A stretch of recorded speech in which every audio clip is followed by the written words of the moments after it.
spirals to the ground, bouncing off the uneven stone.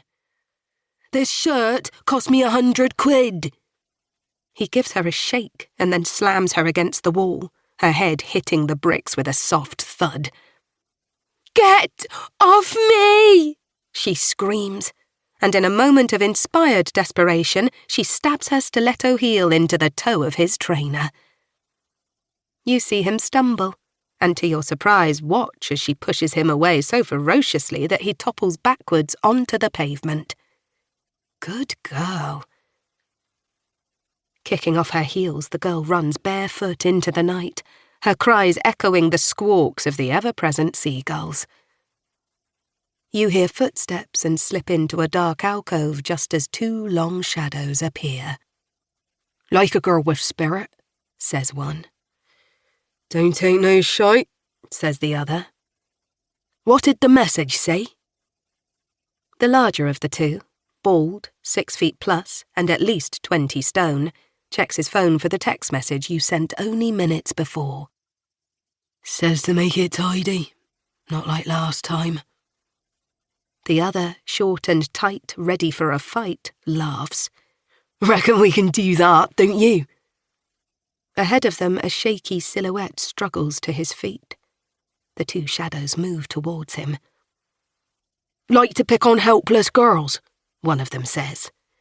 "Make you feel like a man," says the other. "Piss off," the boy replies, dusting dirt off his skinny jeans. "That's no way to talk to your elders," says one. "Your betters," says the other. "Why don't you just mind your own fucking business?" replies the boy, squaring up. The first punch sends him flying. His jaw smashes onto the cobbles, teeth shatter. There is a kick in the chest, then another, the sound of splintering ribs and red foam on his lips. "That'll do," says the small one. "Don't want no first degree on my sheet." The larger one hitches his trousers up past his belly button. "Me neither. Fancy a pint?" You wait until they're gone and slowly make your way out of the darkness. The boy has tried to crawl his way towards the light, but has only made it as far as a small inlet used by fishing boats to unload cargo.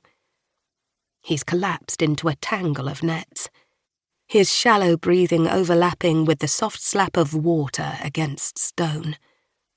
He looks up, his eyes unfocused and unsure. Small mewing noises are coming from his bloody and ruined mouth. His eyes widen in recognition. He tries to speak, mouths something desperate, indecipherable. You lean in closer. "Like the water," you whisper, before slowly tipping him into the harbour. Chapter 2. The high-risk interview room has a particular smell, a mixture of sweat, stale air, and used fat from the tapas bar across the street. I keep a bottle of Neal's Yard breath spray, mint and lemon, in my back pocket, and I often give it a little spritz just before I start the interview. "What's that smell?" I'm waiting for my first client of the morning, Michael Fellows, a convicted rapist, to take his seat.